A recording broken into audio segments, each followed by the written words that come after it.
이제 한 주간 남았는데 마지막까지도 여러분 잠언서를 꼭 읽고 서로 가족에게 기도해 주는 아름다운 시간이 되셔서 어떤 효보다 어떤 사랑보다 가장 하나님 복 받는 은혜의 그릇들이 되기를 주의 이름으로 축복합니다. 다시 한번 인사한다. 우리에게 좋은 일만 일어납니다. 아멘. 여러분에게 좋은 일만 일어납니다. 오늘 제목이 가족을 위하여 무엇을 하는가. 따라합시다. 가족을 위하여 무엇을 하는가. 아멘. 이런 주제로 은혜로운 축복의 시간이 되길 바랍니다. 현대 사회는 핵가족이 일반적인 가족 형태예요. 과거에는 할아버지, 할머니, 또 부모, 또 자녀들 이렇게 3세대가 함께 사는 대가족이 일반적인 가정의 모습이었다고 생각되는데 지금 우리나라는 부모와 자녀로 이루어지는 가정이 가장 일반적인 가정이 됐습니다. 그런데 이건 어디까지나 자녀를 양육할 때까지 모습이고 이제 자녀가 성장해버리면 따로 독립해서 살기 때문에 부부들만 사는 가족이 상당히 많습니다. 결혼할 때부터 아예 자녀 없이 나는 부부만 살고자 하는 가족도 늘어나고 있다고 그래요. 그래서 이를 딩크족이라고 그러죠. 더블 인컴 노 키즈라고 그래서 자녀 없이 우리들이 잘 먹고 잘 벌어 살자. 딩크족. 이런 말이 나오는 것도 이미 오래전 일이죠. 여기서 더 나가면 이제 가족의 개념에서 1인 가족이라는 말도 자주 들리는 것입니다. 가족은 두 사람 이상에 모여 공동체 1호 가정인데 이제 그거 필요 없다. 1인 가족. 그래 아주 최소의 가족. 그래서 뭐 혼자 살고 혼밥 먹고 이것이 바로 우리 젊은이들에게 제법 많이 나타나는 사회적 현상이 되는 걸 보게 되는 것입니다. 이렇게 가족 크기가 여러분 점점 작아지고 있는 것입니다. 그러면 나타나는 현상이 하나 있는데 그것은 가족 간의 교류와 또 교통이 뜸해지고 있다는 것을 우리가 보게 되는 것이죠.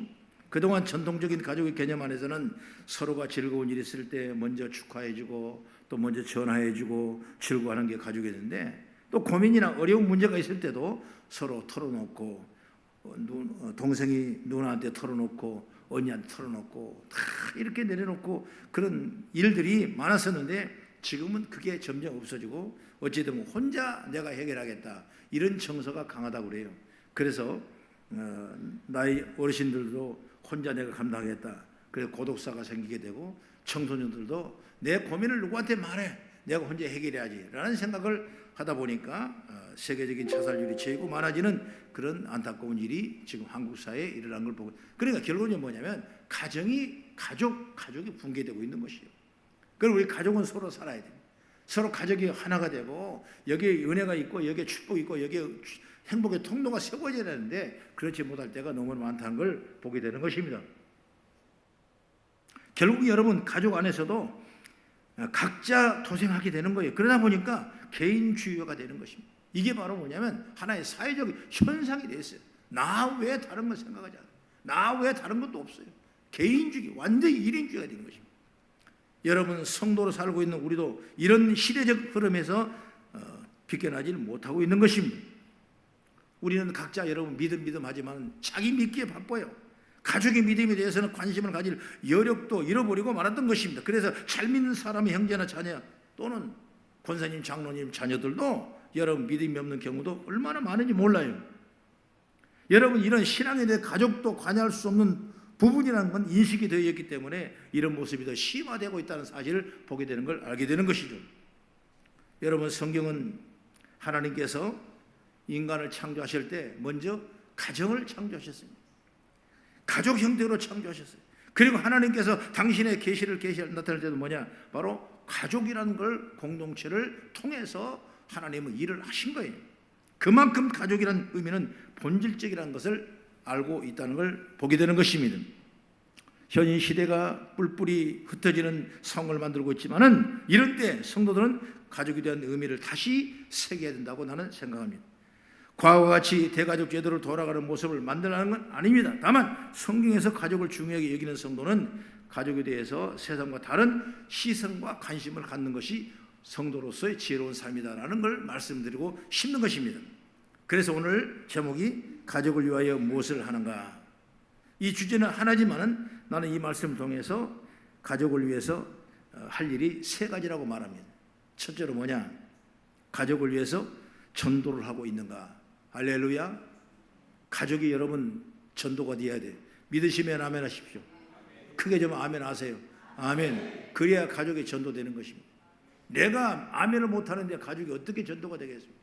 그래서 여러분 큰 숙제가 뭐냐? 내 가족을 다 전도시켜야 됩니다. 오늘 본문에 나타난 말씀이 중요한 말씀이죠. 주 예수를 믿으라 그리하면 너와 내 집이 구원을 받으리라 그랬습니다. 이 말씀은 바로 바울과 실라가 빌립보에 전도를 하다가 그리고 마침 지나가는데 점치는 귀신이 점쟁이가 남의 점을 쳐주면서 돈을 받아서 그걸 상업으로 말하자면 업으로 이용하는 사람이 있어요. 그러다 보니까 바울과 실라가 그 여종에게 있는 귀신을 기도에 빼버렸어요. 그러고 나니까 그 점쟁이를 갖다가 부렸던 그 주인이 자기 수입이 떨어지다 보니까 아니 갑자기 어떻게 이 사람이 나타나가지고 세상에 어떤 철학을 전하는가 뭐 세상을 전하는지 귀신을 빼버리고 이렇게 경제적으로 실명을 하게 되고 어려움을 당하게 되니까 나중에 바울과 실라를 관원에 고발하게 되죠. 그래서 이 관원에 고발되는데 발이 착고에 묶이고 옥문에 가장 깊은 속에 집어넣고 그래서 꼼짝달싹 못하게 감옥에 갇혀버리고 말았습니다. 그러나 바울과 실라는 거기서 조금도 두려워하지 않았습니다. 오히려 하나님을 찬미하고 기도하고 영광을 누리게 되니까 많은 사람을 지켜보는데 그때야 하늘에서 번개가 치고 지진이 일어나더니 옥문이 무너지게 되고 내 발에 채웠던 착고가 풀어지게 되고 그걸 지키라고 명령했던 간수들은 벌벌 떨고 이제 우리가 큰일 났다. 저들이 죽을 전에 우리가 죽게 됐구나라고 생각했을 때 두려워 떨고 있었습니다. 그때 바울과 실라는 두려워하지 말라. 하나님이다 하신 것이라. 그러면서 말씀을 선포했어요. 그럴 때 주 예수를 믿어라. 그러면 내 집이 구원을 받으리라 그랬습니다. 우리가 어찌하면 구원을 받고 있습니까? 아마 바울 사도의 말씀이 구원에 대한 설교를 많이 한 것 같아요. 그렇기 때문에 그 말씀을 들었기 때문에 어쩌면 우리가 구원받습니까? 너와 내 집이 다 구원을 받을 것이라 이렇게 말씀하고 있습니다. 여러분 이 말씀이 뭐냐면 다시 말하면 바울과 실라의 그 말씀에 그 간수가 내 생명을 지켜줬던 그 간수가 이제 거듭나고 되고 그리고 바울과 실라의 말씀을 듣게 되고 그리고 자기 가정에 모시고 가서 모든 가족들을 다 모시고 와서 그 말씀을 듣게 하니까 그 가정이 변화 역사가 일어나는 걸 보게 되는 것입니다. 그 말씀이 뭐냐면 바로 구원의 말씀이에요. 여러분 우리는 어떤 환경에 있든지 어떤 여건이든지 우리에게 얼마든지 여러분 이 가정의 구원의 음성이 들릴 때가 여러분 있을 것입니다. 여러분 이걸 놓쳐서는 안 되는 것입니다. 가정이 똘똘 뭉쳐 여러분 구원받은 믿음의 가정을 저와 여러분이 세워야 될 줄로 믿으시기 바랍니다. 여러분 우리가 살아가면서 가족을 위해 얼마나 전도를 했습니다. 그냥 알아서 하겠지. 물론 알아서 하겠죠. 하나님이 하시니까 언젠가 하겠죠. 그러나 우리가 할 수 있는 것은 뭐냐면 끊임없는 가정의 공동체를 위해서 기도할 수 있는 지혜가 열리길 바랍니다. 여러분 가정 중에서도 가족 중에 믿지 않는 사람이 있을 것입니다. 개인적으로 여러분 얼마나 안타깝겠습니까? 꼭 계속 기도하셔서 인간 기도를 할 수 있도록 기도하시기 바랍니다. 또 어떤 분은 여러분 다 모두가 다 구원받아서 가족이 다 예수 믿는 사람이 있어요. 여러분 얼마나 감사합니까? 이보다 더 큰 진리가 어디, 이보다 더 큰 축복이 어디 있겠습니까? 그러면 여러분 끊임없이 가족에다 온갖 기도돼요. 하나님을 잘 섬기는 은혜와 축복의 역사 있기를 나는 주의 이름으로 축원합니다. 제가 전도사 때 아무것도 잘 모르지 않습니까? 그런데 어느 신방을 갔는데 신방 가는 그 사람이 뭐라냐면 목사님, 전도사님 저는요 아이가 없으니까 8년 동안 아이를 못 낳았습니다. 아이 낳게 한 번만 기도해 주십시오. 제가 어떻게 아이를 낳게 기도를 해 주겠습니까? 그래서 생각하는 건 뭐냐면, 그러면 한 달 동안 작정을 하고 기도해 봅시다. 그래서 매일매일 가서 기도를 하는 것입니다. 성경 말씀하고 찬송하고 그냥 기도해 주는 거예요. 이 가정에 자녀가 있을지어다, 이 가정에 자녀가 있을지어다, 이 가정에 자녀를 주십시오. 계속 해서. 그리고 한 달이 다 끝났어요. 그 다음에 지나간 얘기지만 그가 쌍둥이를 낳았어요. 여러분도 얼마나 감사하니. 그런데 그게 중요한 것이 아니라 거기서 매일 와서 가서 기도하고 있는데 그 옆에 있는 사람이 저 집에는 어떤 집이길래 와서 계속 젊은 남자가 여자들하고 와가지고 기도를 하고 막 부르짖고 간구하고 나가니까 뭔가 싶어가지고 다음에 와서 막 들어봤답니다. 그러니까 보니까 애기 낳아달라고 기도하는 거예요. 아, 저런 것도 들려주는가? 그러면 우리 지금 어린아이가 이렇게 아파 있는데 우리 그래서 안 들려주나? 라고 생각해가지고 나중에 그 사람이 그분을 초청해가지고 나를 부른 거예요. 그래 가보니까 그 사람 어떠냐? 아이가 있는데 계속 기침을 하는 거예요. 한 번 기침을 시작하면 온 밤을 샌대요. 그 부모의 마음은 얼마나 고통스럽겠어요. 그걸 또 이제 와서 좀 해달라고 그러는 거예요. 그래서 교회에 나오면 기도해 주겠다. 그래서 마침 교회에 등록하고 이제 계속 가서 기도를 했는데 하나님 내 마음에 감동, 그런 그 어떤 그 계시적인 그런 그 느낌을 줬을 때, 아, 이 가정은 모든 가정이다 구원받아야 이 병이 낫겠다라는 그런 간 느낌이 있어요. 그래서 그 말씀을 전하고 계속 또 한 21일 동안 작정하며 기도하고 했었어요. 그랬더니 그 부부의 사이가 깨달음이 오는 것입니다. 깨달음. 우리는 기도했을 뿐이냐 깨달음. 아, 내가 이것이 아니구나. 그리고 자기 모든 직분을 버렸어요. 그 직분이 뭐냐면 바로 절에 가서 불상을 깎는 일을 누가 했냐? 그 남자 주인이 하는 거예요. 나는 그걸 몰랐죠. 그래서 온 가정이 다 함께 예배를 드리고 함께 은혜를 받으면 이 문제는 해결된다고 분명히 성령을 더 말씀 주실 때 그 말씀 들으니까 나중에 그 사람이 그 말씀을 그대로 믿어버린 거예요. 그때부터 여러분 그 해속이 치면 그 어린아이가 거반 죽는 죽.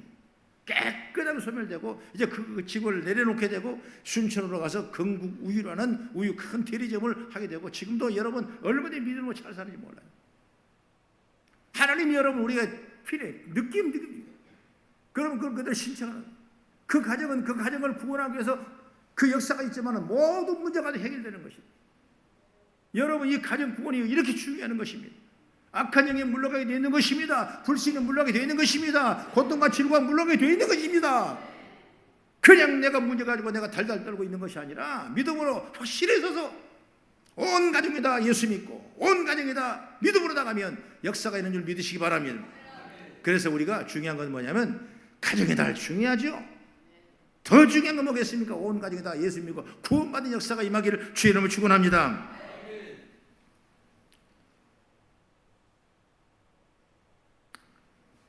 똑같은 모습이 사도행전 10장에 나오는데 고넬료의 가정의 얘기가 나오죠. 고넬료 가정. 고넬료 역시 베드로를 청해서 하나님의 말씀 들을 때 자신의 가족뿐만 아니라 친지와 친구까지 다 자기 집으로 초대해서 그리고 베드로 설교를 듣게 하고 그 설교를 듣는 그들이 다 구원받은 역사가 임한 성령의 끓임의 역사가 임한 걸 믿으시기 바랍니다. 원래 바울은 이방인 선교사역을 감당해서 선교적인 사람이고 이 베드로는 유대적인 말은 혈통을 따지는 유대적인 아주 강한 사람이에요. 그랬는데 갑자기 이방인의 집에 와서 고넬료 집에 이방인이거든. 이방인의 집에 와서 설교를 하고 말씀 들으니까 이 말씀의 역사가 나타날 뿐만 아니라 성령의 역사를 통해서 온 가정이 다 충만함의 은혜를 입게 돼요. 그걸 봤을 때 베드로가 어떤 생각이냐? 아하, 하나님은 우리 유대 백성만 책임놓고 이것만 표적해서 은혜를 주신 것이 아니라 모든 이방의 선교를 위해서 하나님이 이 축복을 주신 거라고 생각해야 되고 여러분 복음의 진도가 바꿔지는 역사가 명을 보게 되는 것이죠. 여러분 하나님을 내가 믿으면 우리 모든 가정에 구원받고 이웃이 구원받고 죄복을 누리는 엄청난 축복의 통로가 열리게 될 줄로 믿으시기 바랍니다. 하나님 뜻은 여러분 자신만 잘 믿고 구원받은 것이 아니다 그 말이요. 너와 내 집에 말씀하신 것처럼 내가 구원받았다면 내 가족도 구원받기를 원하는 줄 믿으시기 바랍니다. 이게 바로 하나님의 뜻이라고 말이에요. 그러므로 우리는 무엇보다 내 가족이 구원받도록 전도를 해야 됩니다. 우리가 예수 믿고 구원받았다면 우리 가족도 함께 구원받은 은총을 입기를 주의 이름으로 축원합니다. 구원받지 못한 가족이 있는데 안타까운 마음이 없으면 안 됩니다. 가족도 모두 다 예수를 믿고 죄수님마다 구원받은 역사가 있기를 축복합니다. 그러므로 성도가 가족을 위해서 할 가장 중요한 일은 예수 믿도록 여러분 전도하는 것이 최고의 축복인 줄 저는 믿습니다. 두 번째로 뭐냐면 가족을 위해서 기도하고 있는가? 가족을 위해 기도하고 있는가? 성경의 전체를 보면 이 족장들이 자녀의 축복 얘기가 많이 나오죠. 이삭이 복을 받을 때 아브라함의 기도를 통해서 이삭이 복을 받게 되고, 창세기 27장 말씀 보면은 이제 이삭이 자기 아들 야곱과 에서에게 복을 주기 위한 귀한 일들이 막 나타나죠. 물론 이것은 경쟁하는 얘기가 나오는데 바로 축복거리라는 관점에 볼 게 아니라 부모가 자녀를 위해서 하는 기도라는 관점에서 볼 필요가 있다 이것입니다. 그래서 기도한 대로 여러분 이루어지는 것입니다. 부모의 기도는 여러분 자녀를 위해서 그런 기도가 있어야 되는 거예요.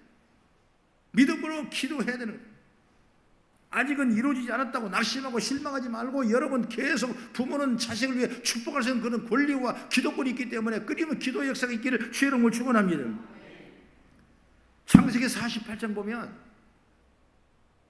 이제 요셉이 어렸을 때 17살에 노예로 팔려가지고 30살이 돼가지고 총리가 됐습니다. 그래서 자기 부모와 자기 형들을 찾으려 그런 흉년을 들어서 기회가 됐었어요. 그럴 때 형제가 만나게 되죠. 이제 그 이삭은 나이가 많이 먹어가지고 야곱은 나이 많이 먹어요. 눈이 멀었죠. 근데 거기에 이제 그 요셉이라는 사람은 야곱의 아들이니까 아버지를 통해서 받은 축복이 없는 거예요. 그래서 그 야곱에게 내게 주실 이 축복을 내 자녀에게 줘야 돼. 그 애굽에 와서 결혼해서 낳은 아들이 므낫세 에브라임인데 이 에브라임과 므낫세에게 복을 내려줘야 되는데 아버지가 일찍 내가 나왔기 때문에 복을 받지 못했으니까 그러니까 아버지가 직접 우리 아이들에게 손을 얹어서 기도해 주십시오. 그랬을 때 그 아버지가 므낫세와 에브라임에게 손을 얹고 기도했을 때 그 기도대로 역사가 이런 걸 여러분 믿으시기를 주의 이름으로 축원합니다. 하나님은 여러분 이런 축복이 있어요. 그 여러분 내가 기도할 수 있는 그런 축복, 내가 자녀를 기도할 수 있는 거룩한 능력, 그거 여러분 소유하기를 축복합니다. 그러면 내가 먼저 어때요? 잘해야 되는 거예요. 그래야 자녀한테 축복하고 되는 거예요. 내가 믿음으로 살아야 되는 것입니다. 내가 주와 함께 동행할 수 있는 지혜를 열어야 되는 거예요. 그래야만 자녀의 축복권 기도를 할 수가 있는 지혜가 열리게 되는 줄 믿으시기 바랍니다. 그 자녀를 위한 기도가 중요한 거예요. 사무엘상 보면 한나라는 사람이 나오는데 엘가나와 결혼했지만 자녀를 얻을 수가 없는 것입니다. 끊임없이 기도했어요. 하나님 아버지 내게 아들을 주신다면 아들을 내가 하나님께 드리겠습니다. 그럼에도 내 자식을 주십시오 라고 했을 때 하나님 그 말씀에 긍휼히 여기셔서 낳은 아들이 누구냐? 바로 사무엘이라는 아들 아니겠습니까? 그 사무엘을 줘가지고 이제 그리고 그 사무엘을 젖을 떼고 나서 엘리 제사장에게 하나님 앞에 드린다고 그랬으니까 갖다 맡긴 거예요. 다 맡긴 거예요. 그 매년 여러분 실로에 올라가서 좋은 옷을 만들고 또 그 아들이 입어야 될 뭔가 여러 가지 조건을 채우고 그래 계속 기도하면서 아이를 입힐 옷을 만드는데 그냥 만들겠습니까? 여러분 기도하면서 그 장래를 위해서 사무엘을 위해서 끊임없이 기도했어요. 결국 여러분 그 기도가 아버지 앞에 큰 영광이 돼가지고 사살하는 귀한 제사에는 귀한 그 직분을 감당하는 사무엘, 그 사무엘이 결국 제사장이 돼서 다윗에게 기름 부는 역사가 임하지 않았습니까 여러분? 여러분 기도는 이런 것이에요. 여러분 부모의 기도를 받으십시오. 내가 부모라면 여러분 자녀의 기도를 해 주십시오. 이게 축복이 축복이라는 것입니다. 우리는 이런 가족 간에 이런 축복, 이런 은혜, 이런 역사가 일어났을 때 하나님 앞에 칭찬받고 경외할 수 있는 능력 있는 가정의 축복이 된 줄 믿으시기 바랍니다. 가족을 위해서 기도하는 아내는 남편을 위해 기도하고, 남편은 아내를 위해 기도하고, 자식은 부모를 위해 기도하고, 부모는 자식을 위해 기도하고, 놀라운 축복의 통로가 이렇게 될 줄로 저는 믿습니다. 여러분, 바울은 디모데를 향해 가장 존경하는 아들로 생각했어요. 그가 그렇게 말합니다. 그의 외할머니 로이스와 그의 어머니 유니게를 내가 생각한다. 니만 보면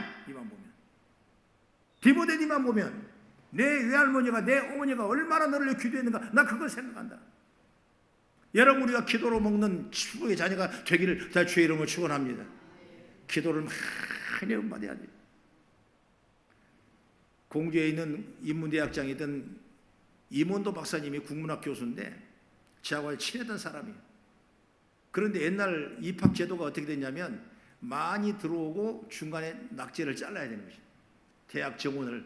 그런 한시적인 일이 있었어요.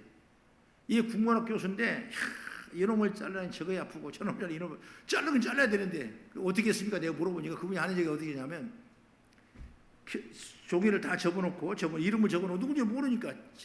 여러분, 학문이란 것은 그럴 수도 있고 아닐 수도 있고 다 다른 거거든요. 국문학은 또 틀리죠. 그런데 그 채점을 하게 되는데 나중에 올라붙은 학생들은 뭐냐면 부모들이 다 기도한 사람이라는 거예요. 그걸 봤대요. 자기는 깨달았대요. 그러니까 자기도 그 전쟁통에 수많게 살아온 그 과정을 보니까 어머니가 그렇게 자리를 기도했던 일들이 나를 이렇게 살리고 교수까지 되지 않았나, 그 말씀을 하시더라고요. 이미 지금은 고인이 되셨지만은 어쨌든 간 우리가 자녀를 위한 기도가 반드시 응답되고 축복이 통로있다는 사실을 믿으시기를 난 주의 이름으로 축원합니다. 유명한 여러분 어거스틴이라는 사람이 있죠. 이 사람은 불황당이었습니다. 그리고 이단에 빠진 자입니다. 그가 유명한 책을 쓴 것이 참회록이라고, 그가 회개한 다음에 쓴 책이 바로 참회록입니다. 그가 어떻게 이렇게 회심하게 됐냐, 이유는 바로 모니카의 기도, 어머니의 기도됩니다. 이렇게 말씀하고 있습니다. 그래서 어거스틴이 33살에 회심했다고 하니까 적어도 어머니 모니카는 33년 동안 그 자녀를 위해서 계속 기도한 것입니다. 물론 어거스틴은 회심한 이후 기독교 역사의 중요한 일을 감당할 때도 기도했을 것입니다. 오늘날 개신교라고 하는 우리는 종교 개혁자 루터나 칼빈만 이야기하는 경우가 많은데 사실 그들보다 먼저 한참 오래전에 어거스틴이 기독교 사상 개혁이라는 신앙의 정초를 다지는 일을 했던 것입니다. 지금 우리는 신앙은 바울, 어거스틴, 칼빈을 통하여 우리에게 전수했다고 볼 수 있지만 훌륭한 일하기 전에 어거스틴은 33년 동안 방탕하고 이단에 빠지고 말이 아니었습니다. 그런 어거스틴을 위하여 33년 동안 기도했던 모니카의 위대한 어머니 기도가 이 놀라운 역사를 이뤘다는 걸 우리는 알게 되는 걸 보게 되는 것입니다. 여러분 자녀를 위해 몇 시간 기도하십니까? 여러분 자녀를 위해서 뭘 기도하십니까? 여러분 두 손을 모고 두 손을 잡고 여러분 평생을 자녀를 위해 기도할 수 있는 모직 같은 그런 은혜의 역사가 있기를 난 주의 이름으로 축원합니다. 기도하는 자식은 망하지 않습니다. 기도하는 가정은 흐트러지지 않습니다. 여러분 기도를 부족하니까, 기도를 안 하니까 여러분 가정에 문제가 생기고 어려움이 생기고 힘든 일이 생기는 거죠. 우리가 똘똘 뭉쳐서 전능하신 하나님 앞에 기도할 수 있는 그런 믿음의 축복의 통로가 열리기를 주의 이름으로 축원합니다. 조급한 우리는 나의 문제만 매몰되기 때문에 현대인 모습은 긴 호흡으로 기도하기가 쉽지 않아요. 가족을 위하여 기도한다고 하지만 그저 몇 번 하다가 잊어버릴 때가 많은 것입니다.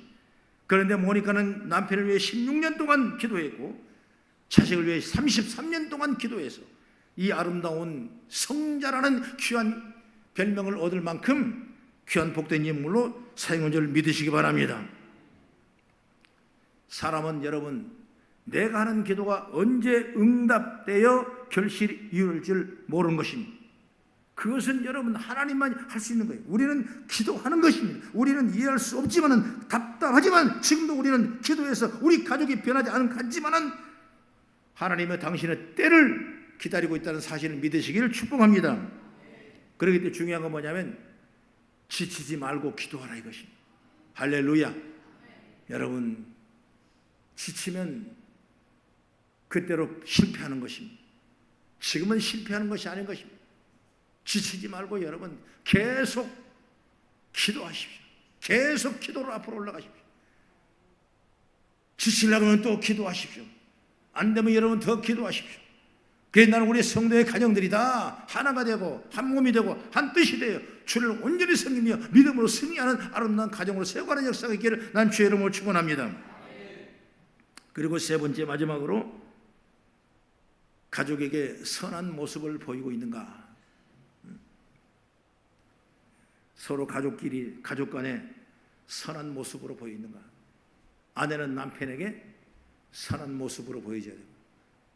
남편은 아내에게 더 선한 모습으로, 부모는 자녀에게, 자녀는 부모에게 이런 선한 영향력, 선한 모습으로 늘 함께 동행하는 그런 축복의 시간들이 오늘 가정에서 많이 일어나기를 난 주의 이름으로 축원합니다. 베드로 전서의 베드로는 이렇게 말합니다. 한번 성경을 찾아봅니다. 베드로전서 3장 1절 이하의 말씀 보면 시작. 아내들아 이와 같이 자기 남편에게 순종하라. 이는 말씀을 순종하지 않을지라도 말로 말미암지 않고 그 아내의 행실로 말미암아 구원을 받게 하리 함이라. 믿지 않는 남편이 있더라도 아내가 의로운 행실을 보임으로써 그를 구원받게 할 수 있는 축복의 조건이 된 줄로 믿습니다. 여러분 내가 하나가 죽어지고 내가가 미랄이 되면은 분명히 썩어질 때 아름다운 열매가 맺게 될 줄로 믿으시기 바랍니다. 복음의 열매는 그냥 주어지지 않는 것입니다. 성공의 열매는 여러분 그냥 주어지지 않는 것입니다. 내가 희생되고 내가 썩어지고 내가 밑거름이 됐을 때, 거름이 됐을 때 그때야 비로소 여러분 우리의 기도 제목은 응답되고 연락되는 역사가 임하게 될 줄로 믿으시기 바랍니다. 우리의 가정의 달 많이 설교하는 성구가 에베소 5장 22절 25절 말씀인데 우리 전체 한번 읽어보죠. 시작. 아내들이여 자기 남편에게 복종하기를 죽게 하듯 하라. 이는 남편이 내 아내의 머리됨이 그리스도께서 교회의 머리됨과 같음이니 그가 바로 몸 구주시니라. 그러므로 교회가 그리스도에게 하듯 아내를도 범사에 자기 남편에게 복종할지니라. 남편들아 아내 사랑하기를 그리스도께서 교회를 사랑하시고 그 교회를 위하여 자신을 주심같이 하라. 가정의 문제, 교회 간의 성도의 문제를 이런 말씀으로 우리에게 주신 말씀이 바로 이러거든. 오늘 이 말씀이에요.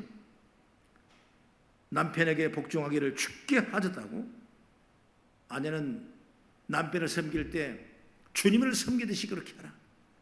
여러분 이게 최고 축복의 통로라고 생각하는 것입니다. 전도는 여러분 말로만 하는 것이 아닌 것입니다. 내가 그만큼 여러분 믿음의 모범을 보이고 믿음의 헌신과 믿음의 수고를 보이고 그랬을 때 여러분 인과 기도되고 전도된 역사가 임하기를 저는 믿습니다. 그리고 베드로의 말씀처럼 그 아내의 행실을 말미암아 그 남편도 구원받을 있다고 성경은 말씀하고 있습니다. 여러분 가정을 위한 사랑과 희생 그리고 그 가운데 드러난 하나님의 의로운 모습이 가족으로 하여금 예수 믿는 마음을 갖게 하게 되고 그리고 열매가 아름답게 맺게 될 줄을 믿으시기 바랍니다. 그러니까 이제 부부들도 나이가 먹을수록 여러분 서로 상대방을 생각하고 존경하고 배려할 수 있는 그런 시간들이 돼 있어야 돼요. 젊었을 때는 서로 보려고 여러분 열심히 뛰다 보니까 배려하지도 못하고 여러분 우리는 살아왔습니다. 그러나 이제부터는 여러분 서로 배려할 수 있는 지혜가 열릴 수 있어야 돼요. 남자는 나이가 60이 넘어가면 많이 들었던 얘기 같지만 여성 호르몬이 강력이 돼서 조금만 서운하면 삐찍삐찍 눈물도 나고 울고 그런대요. 근데 여자는 남성 호르몬이 생성되기 때문에 오히려 여자건 없어지고 자꾸 남성만 막 나타나게 돼가지고 막 욱박지르고 그냥 막 그냥 남편한테 말 함부로 하고 막 그런데 그게 물론 인체 해부적인 어떤 과학적인 그런 증거 데이터 되겠지만 이것도 우리가 잘 조정할 수 있는 그런 지혜가 여러분 열릴 수 있어야 돼요. 어떤 남편이 여러분 삼시세끼 밥을 꼭 해달라고 그러는데 그냥 평생을 밥을 하다 보니까 지겨워 죽겠는 거예요. 이제 이게 호르몬이 바뀌기 시작하는 거예요. 이제 바뀌기 시작. 그러다 보니까 남편이 TV를 보고 있는데 TV가 40인치인데 아이 45인치 그냥 몸뼈가 그냥 왔다 갔다 하면서 그냥 막 방구를 끼고 나니까 그냥 성질나서 지금 그만하라고 막 그냥 그러니까 그 여자가 그랬답니다. 아니 한번 생각해 보라고 평생 내가 삼시세끼 해주고 뭐 이렇게 말이 많냐고 그렇고 한바탕 싸우고 나니까 그 남자가 얼마나 속이 상하고 열받겠어요. 그러면 에이 나는 경로당 간다고 동네 양동으로 가니까 아니 자네 왜 이렇게 맞고 들어왔는가 이렇게 그러니까 눈이 펄어내 그러니까 아니 그냥 그 텔레비 그 축구 막 골 들으려고 그러는데 그냥 거기서 방구 끼고 하면서 그냥 42인치 텔레비를 그냥 맞고 지나가 보니까 성스러워서 뭐라 해야 얻어 맞았다니까 형님은 왜 이렇게 눈이 그렇게 아프시오 그러니까 아니 나는 오늘 어디 가려고 옷 입은가 그랬더니 그 어디 가려고 왜 묻냐고 그냥 그걸 따지냐고 그랬대. 그럼 발시도 형님한테 물어봤답니다. 왜 형님은 왜 그렇게 눈이 맞아가지고 그렇게 와 있냐 그러니까 당신은 남은 다 나가 있는데 방에서 이렇게 앉아만 있냐고 좀 나가 다니라고 그랬답니다. 그러고 얻어맞고 나왔대요.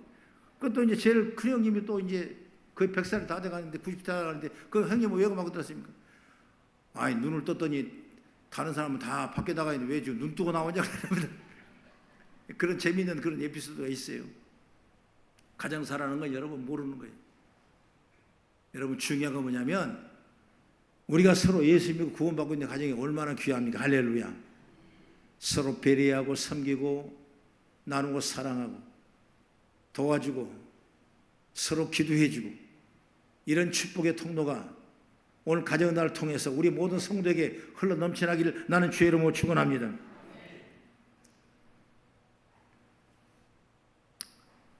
전도는 말로 하는 것이 아닌 것입니다. 믿음으로 사는 것입니다. 내 모범을 보이는 것입니다. 내가 희생하고 내가 드릴 수 있는 그런 믿음의 축복을 통해서 여러분 교회는 활성화되고 주의 복을 누리는 역사가 임하게 될 줄 믿으시기 바랍니다.